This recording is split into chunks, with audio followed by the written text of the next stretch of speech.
5페이지입니다.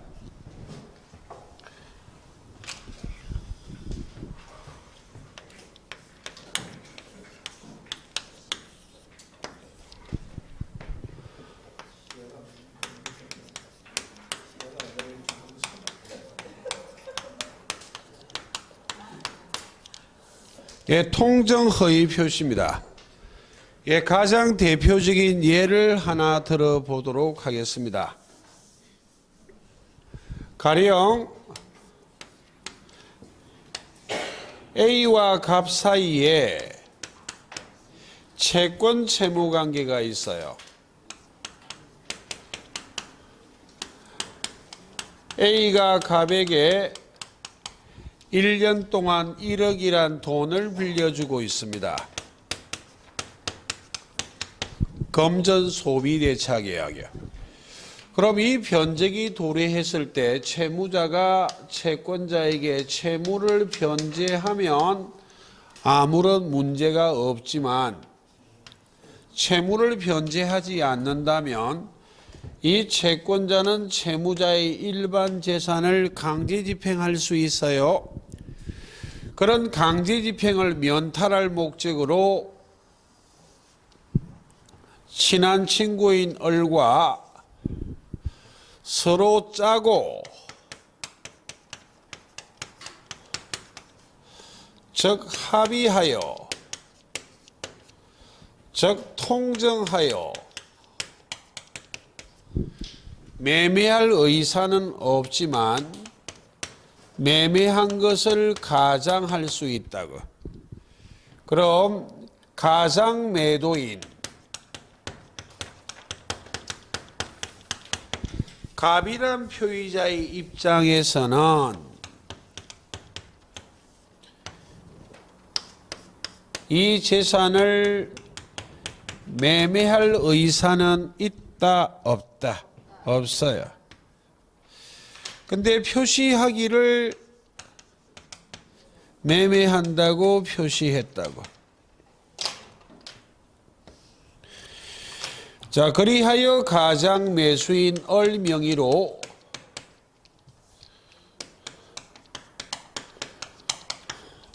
소유권 이전 등기합니다.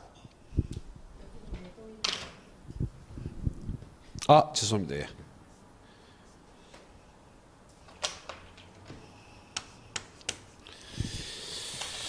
그럼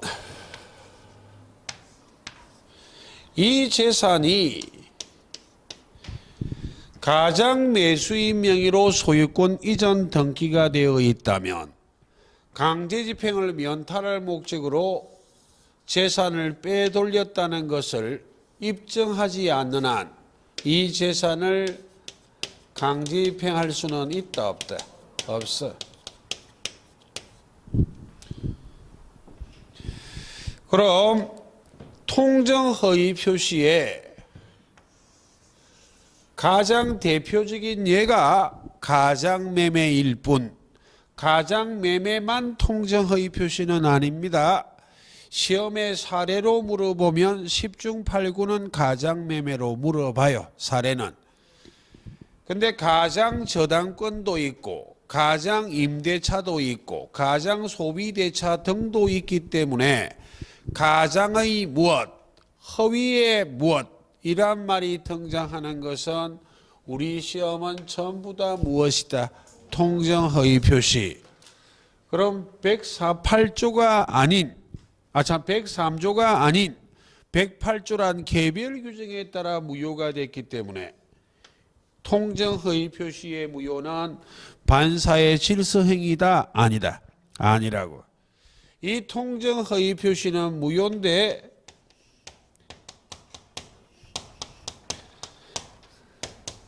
당사자 간에는 무효입니다. 네. 당사자 간에는 이 통정허위 표시는 언제나 무효인데 이 무효는 반사의 질서행위에 해당하지 않습니다. 반사의 질서행위에 해당하지 않으니까 이행한 것을 불법을 원인으로 이행한 것에 해당하지 않기 때문에 반환, 부당이득 반환 청구할 수 있다 없다? 있다 이거. 부당이득 반환 청구할 수 있어요. 예. 그럼 당사자 간에는 언제나 무효이기 때문에 가장 매수인 명의로 소유권 이전 등기해도 매매 계약이 무효이기 때문에 가장 매수인은 소유권 취득하지 못합니다. 소유권을 취득하지 못한다는 말은 당사자 간에는 소유권이 누구에게 있다는 말이다. 가장 매도인. 그러니까 짜고 명의만 돌려놓는 꼴이라고. 되겠습니까? 예. 그렇지만 명의 신탁과 비슷하지만 이건 명의 신탁 아니에요. 예. 자, 그때 통정허위 표시의 통정이란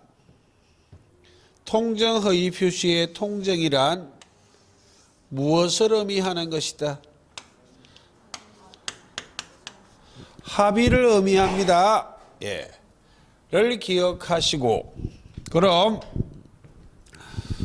자, 통정허위 표시가 당사자 간의 무효라면 취소할 게 없어요. 취소할 수 있는 상태는 일단 유효한 상태에서 취소권을 가진 자가 취소권을 행사하면 소급하여 처음부터 무효가 되는 게 무엇이다? 취소요. 그 무효라면 취소할 게 없잖아요. 그런데 우리나라 대부분 판례가 이와 같은 채권자를 보호하기 위해서 가벌간의 통정허위 표시가 채권자의 이익을 해하는 그런 사회행위에 해당한다면 통정허위 표시가 무효인데도 채권자 취소권의 대상이 될 수 있다 없다? 있다. 무효인데도 채권자 취소권의 대상이 된다는 게 판례입니다. 예. 를 이해하시고 그럼 가장 매수인이 자기 명의로 등기된 것을 귀하로 하여 병일한 제3자와 진짜 매매하고 이건 통정허위 표시 아니에요. 소유권 이전 등기한다면 이 제3자가 소유권을 취득할 수 있을 것인가 라는 문제가 생기는 이유가 등기의 공신력을 인정한다 안 한다. 등기의 공신력을 인정하지 않기 때문에 원칙적으로 무권리자로부터 권리를 이전받은 자는 권리를 취득하지 못함이 원칙. 그러므로 이 제3자가 불측의 손해를 입을 우려가 있기 때문에 법률은 이 제3자를 보호한다는 규정이 있어요. 이 통정허위 표시의 무효는 선의의 제3자에게 대항하지 못한다 라는 규정을 두고 있다고. 그럼 이 무효는 절대적이다 상대적이다?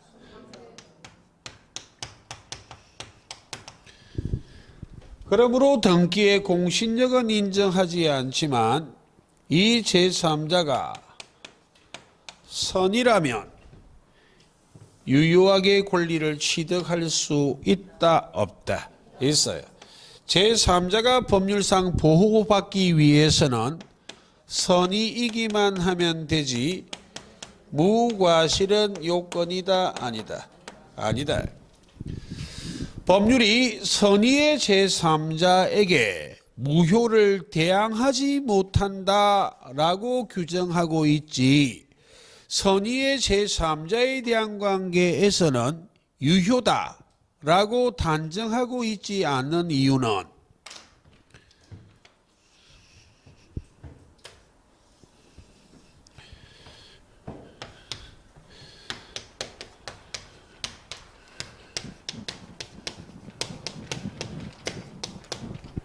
선의의 제3자가 스스로 무효를 주장할 수 있는 길을 열어놓기 위해서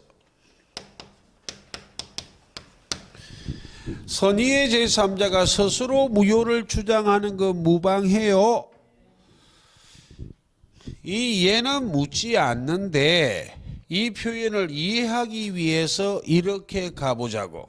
만약 제3자가 선의라면 이 매매계약이 제3자에게 유리할 수도 있고 불리할 수도 있잖아요. 다른 거 보지 마시고 이 매매만 두고 볼 때 되겠죠? 예. 그래서 거래할 땐 선의였었거든. 차후 얼병간의 매매계약이 제3자한테 불리하다면 차라리 무엇을 주장할 수도 있는 길을 열어놨다고 무효를. 선의의 제3자에 대한 관계에서는 유효라고 단정하고 있지는 않아요. 선의의 제3자에게 무효를 대항하지 못한다고만 규정하고 있기 때문에 선의의 제3자가 스스로 무효를 주장하는 것은 무방해요. 예. 왜 여기서만 적는가 하면 진위 아닌 의사표시, 통정허위 표시가 너무너무 비슷해 보이기 때문에 통정허위 표시는 논점이 많아 거의 매해 출제하지만 진위 아닌 의사표시는 매해 출제하지는 않아요. 간혹 둘 다 출제할 때는 있지만 주로 무엇이 출제가 된다고? 통정허위 표시가. 진위 아닌 의사표시는 굳이 말하면 한 2, 3년에 한 번씩 물어봐요. 그리해도 빈출이라 표현합니다. 그 정도면 를 이해하고, 그래서 여기에 말하는 논리는 여기도 그대로 적용될 수 있는데 진위 아닌 의사표시에서 이런 표현들이 지문으로 오지는 않아요. 되겠습니까? 예. 라는 걸 기억하시고, 또한 이 제3자의 선의는 추정이 돼요. 이 논리도 마찬가지. 여기서도 언급할 수 있지만 여기서는 안 물어봐. 통정허위 표시에서 물어본다고.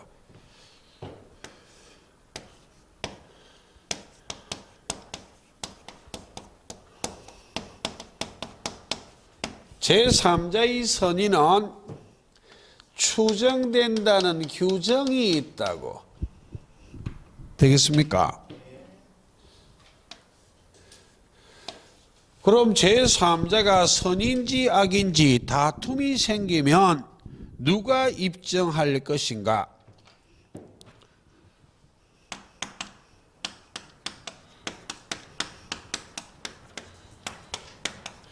추정된다는 규정이 있을 때에는 유불리를 따지는 거 아니라 그랬죠. 예, 추정되는 자는 입증 책임을 부담한다, 안 한다? 안 한다고. 제3자가 스스로 선의를 입증할 필요는 있다, 없다? 없어. 추정되는 것과 반대 사실, 제3자의 악의를 입증하면 대항을 할 수 있거든. 무엇을 대항할 수 있어? 무효를. 제3자의 악의를 입증하면 무효를 주장할 수 있어. 그럼 추정되는 것과 반대 사실, 제3자의 악의를 입증하면 유리한 지위에 서는 자는 무효 주장자라는 걸 아시겠습니까? 제3자의 선의는 추정되기 때문에 입증 책임은 무효를 주장하는 자가 입증해요. 예.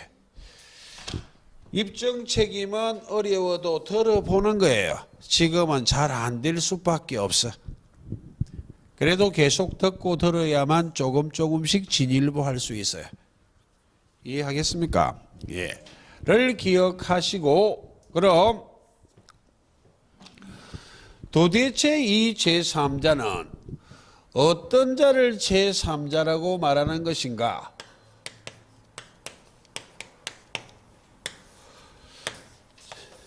제3자의 예를 간혹 시험에 물어봐 왔는데 어렵습니다. 어렵기 때문에 3, 4월 달에 그 예를 암기하지 않아요. 모두를 다 알아야만 시험 치는 것도 아니에요. 3, 4월에는 개념을 좀 기억하자는 취지.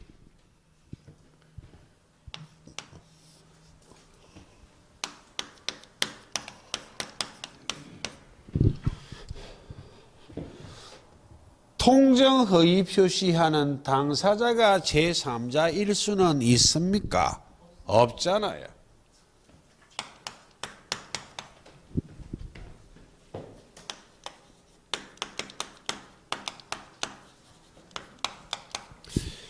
자, 포괄성계인의 대표적인 예가 상속인이에요.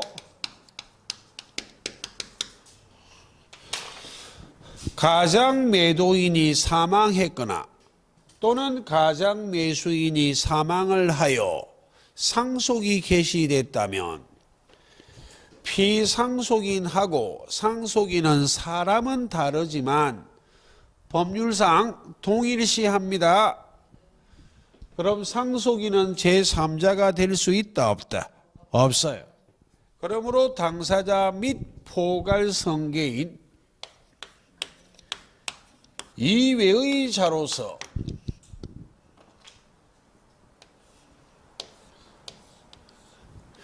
그럼 얘 하나 나왔네요. 몰라. 상속인이란 말이 등장하면 제3자다 아니다. 아니다. 그건 기억하시고.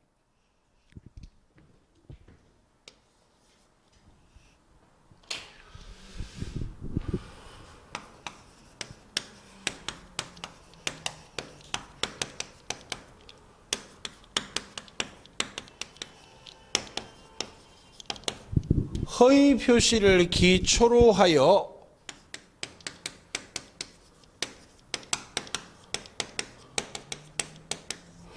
새로운 법률상 이해관계를 맺은 자.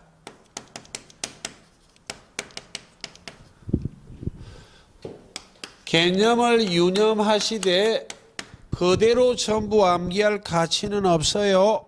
이해를 좀 하면 돼. 제3자는 허위 표시를 기초로 해야 돼. 그리고 허위 표시를 기초로 하여 새로운 법률상 이해관계를 맺어야 된다고. 그러니까 제가 예를 드는 허위 표시는 갑을 간의 가장매매잖아. 이걸 기초로 하여 병은 새로운 법률상 이해관계를 맺었기 때문에 병은 무엇이다? 제3자라고. 되겠습니까? 그럼 이 A는 제가 예를 드는 것은 가장매도인하고 금전소비대차계약이란 법률행위 했잖아요. 그럼 이 A는 사람은 제3자지만 허위 표시를 기초로 하여 새로운 법률상 이해관계를 맺었다, 맺지 않았다? 맺지 않았지. 이 제3자는 허위 표시 이전의 법률관계를 맺은 자라고. 그 자는 제3자다 아니다? 아니라고. 그러니까 허위 표시를 기초로 하여 새로운 법률상 이해관계를 맺어야 되기 때문에 대표적인 예, 가장 매수인으로부터 새로운 법률상 이해관계를 맺은 자들은 거의 대부분이 무엇이다? 제3자다. 가장 매수인은 협소한 개념이고 포괄적인 개념이 가장 양수인이에요. 가장 양수인의 가장 대표적인 예가 무엇이다? 가장 매수인. 그럼 3, 4월 달에는 상속인 제3자 아니다 를 꼭 기억하고 해당하는 것 중에 가장 대표적인 예, 구체적인 사례는 암기 안 해요. 가장 양수인과 거래했다. 이런 말이 등장하는 것은 원칙 제3자다 아니다. 제3자라니까요. 되겠습니까? 일단 거기까지만 하시면 돼요. 자, 그렇게 이해를 하시고 그 다음 자, 병이 선의의 제3자란 전제하에 설명을 드려요. 예. 병이 또다시 이 부동산을 정과 매매했습니다. 이 정이란 자를 이어받을 전자, 얻을 덕자, 전덕자라 말해요. 우리 시험에서 말하는 전덕자란 표현은 선의의 제3자로부터 권리를 이어받아 취득한 자를 무엇이라 말한다? 전덕자요. 그럼 이 등기의 공신력은 인정하지 않지만 선의의 제3자와 거래한 이 전덕자는 이미 권리를 가진 자와 거래하고 있잖아. 등기하면 권리를 취득할 수 있다, 없다? 있다. 이 전덕자, 선의의 제3자와 거래한 전덕자는 선의의 제3자가 이미 권리를 취득한 상태이기 때문에 등기의 공신력은 인정하지 않지만 권리를 가진 자로부터 권리를 이전받고 있는 자이기 때문에 선의 악의는 따진다, 안 따진다? 안 따져요. 그 말이 전덕자는 악이라 할지라도 유효하게 권리를 취득할 수 있다, 없다? 있어요. 이 말을 엄폐물의 법칙이라 말해요.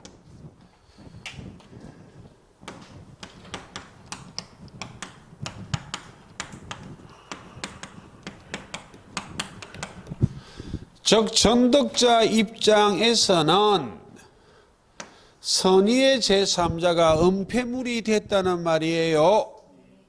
달리 말하면 방패가 됐다는 말이에요.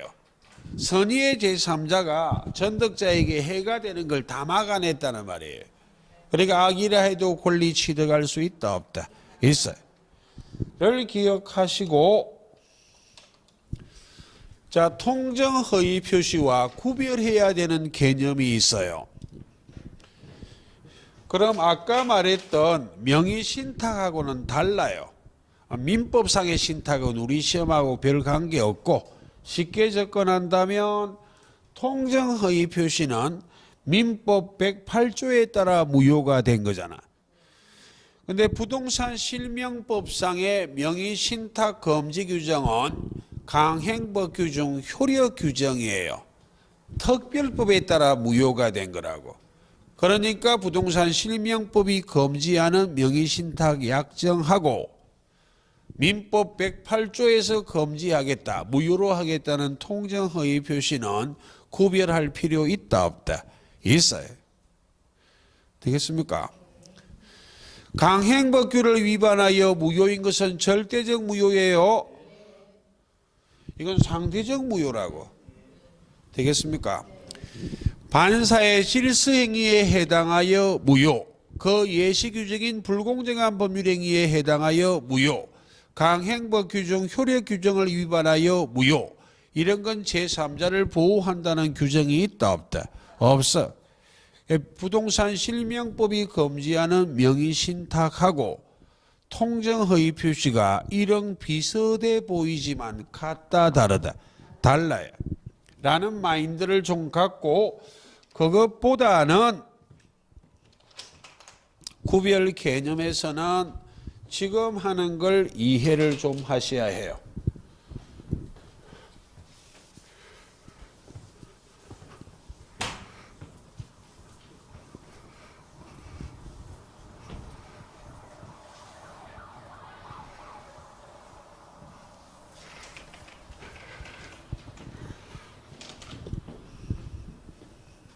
통정허위 표시와 구별할 개념이에요.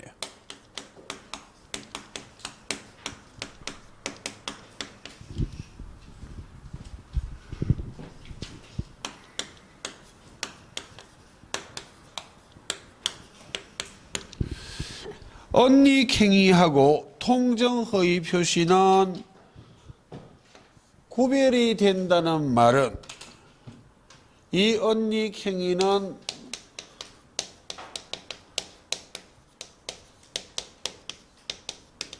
통정허위 표시가 아니다 이 말입니다. 예. 자, 대표적인 예를 하나 들어보겠습니다. 자, 가령 부동산을 소유하는 갑이 있어요. 이 갑이 을에게 재산을 무상으로 공짜로 주는 정여 계약을 체결하려고 해요. 그럼 갑이 정여자, 정여하는 자, 을이 받을 숫자, 정여를 받는 자. 그럼 계약이니까 청약과 승낙의 의사표시의 합치로 성립하죠. 예. 이런 정여 계약을 했다고. 그런데 민법 186조에 따라 등기해야 수정자가 이 부동산의 소유권을 취득할 것인데 등기를 신청함에 있어 등기 원인을 정여 이렇게 하여 등기 신청하고 등기가 돼버리면 세금 폭탄 맞습니다. 현대사회는 제대로 된 국가는 부의 세습을 막기 위해서 정여세는 엄청나게 때립니다. 예. 그러니까 일반 소시민이라면 절세하기 위해서 탈세입니다. 서로 짜고 매매한 적이 없는데도 무엇한 것처럼 매매를 가장하여 소유권 이전 등기합니다. 되겠습니까? 예, 매매한 적은 없어요. 정여세를 내는 것보다 양도소득세, 취득세를 내는 것이 세금이 훨씬 적습니다. 예. 그래서 등기 원인을 매매라 하여 등기 신청해 버린다고. 그래서 등기가 돼 버린다고. 등기관은 죽었다 깨도 정여했는지 매매했는지를 몰라요. 예. 형식적 심사하기 때문에 등기 신청 정부에 등기 원인만 딱 기록하면 적법이에요. 기록이 누락되면 무엇이고 부적법이고. 그게 등기가 된다고. 그럼 지금 제가 예를 드는 구조는 이 가장매매는 통정허위 표시에 해당하여 무효가 되지만 숨어있는 행위가 있다 없다? 있어요. 이 숨어있는 행위를 무엇이라 말한다고? 언닉행위요. 언닉행위는 통정허위 표시가 아니기 때문에 법률행위의 유효요건을 갖추고 있다면 언닉행위는 무엇이다? 유효해요. 여기서 설명한 것은 언닉행위가 없는 통정허위 표시를 예를 든 거예요. 통정허위 표시는 언닉행위가 있는 통정허위 표시가 있을 수 있다 없다? 있어요. 그러므로 언닉행위가 없는 통정허위 표시와 언닉행위가 있는 통정허위 표시를 구별해야만 해요. 첫 번째 차이점이 통정허위 표시는 무효이지만 언닉행위는 법률행위의 유효요건을 갖추고 있다면 유효하기 때문에 유효한 법률행위도 있고 등기까지도 했기 때문에 어른 소유권을 취득할 수 있다 없다? 있어요.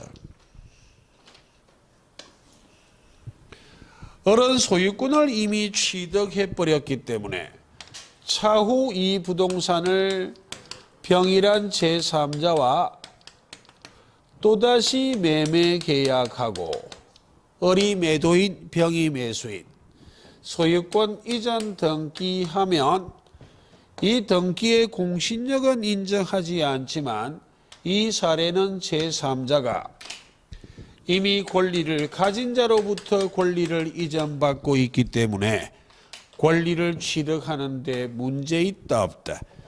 이 제3자의 선의 악의는 따진다 안 따진다? 안 따져요. 이 경우에 제3자는 선악 불문하고 유효하게 권리를 취득해요. 그 중에 포인트는 제3자가 악이라 해도 권리를 취득할 수 있다 없다? 있다. 이게 언닉행위가 없는 통정허위 표시와 언닉행위가 있는 통정허위 표시의 대표적인 차이점이다. 이해하셨습니까? 예, 라는 걸 이해를 좀 하시란 말입니다. 예, 그 다음 예, 다른 것들은 설명을 드렸고, 자, 79페이지요. 큰 4번 적용 범위 한번 해볼게요.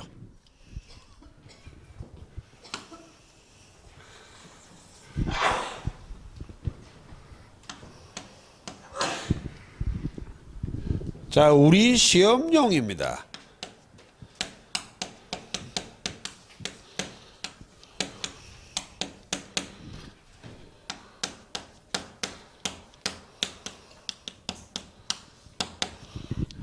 상대방 없는 단독행위는 통정할 상대방이 있다 없다? 없어요.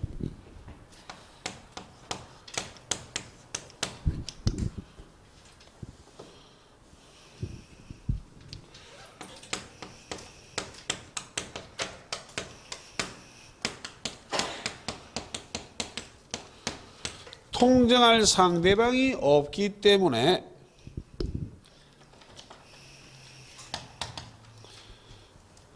통정한 허위의 의사표시는 무효로 한다는 108조를 적용한다 안 한다?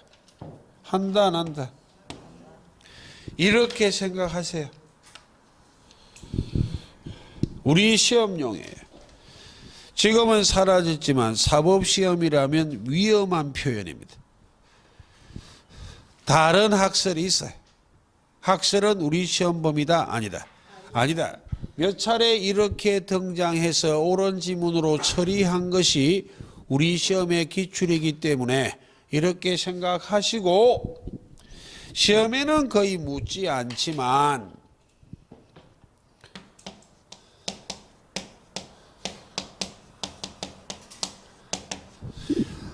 합동행위 대표적인 예 사단법인 설립행위요.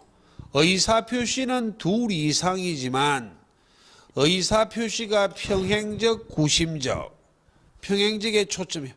의사표시가 평행적이라 상대방이 있다 없다? 없다.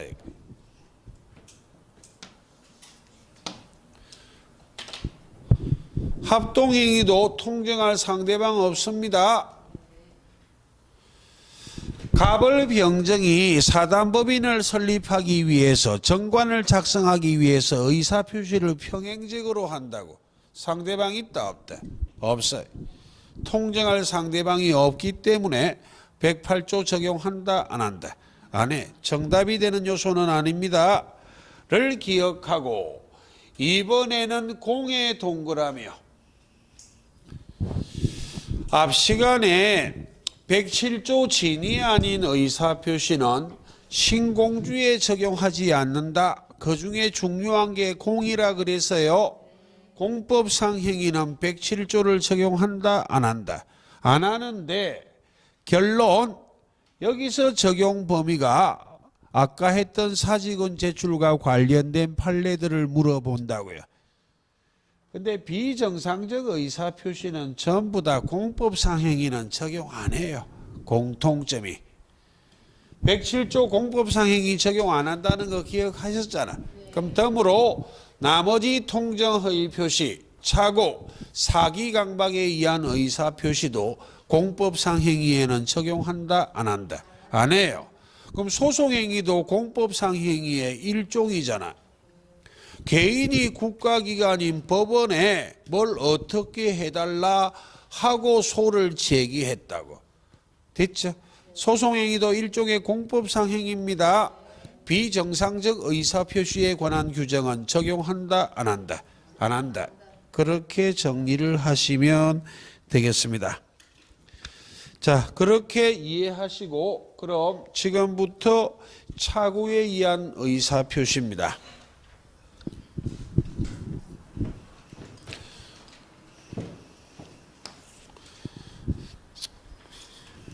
식이 좀 어중간한데 파트가 달라지니까 좀 그렇네요.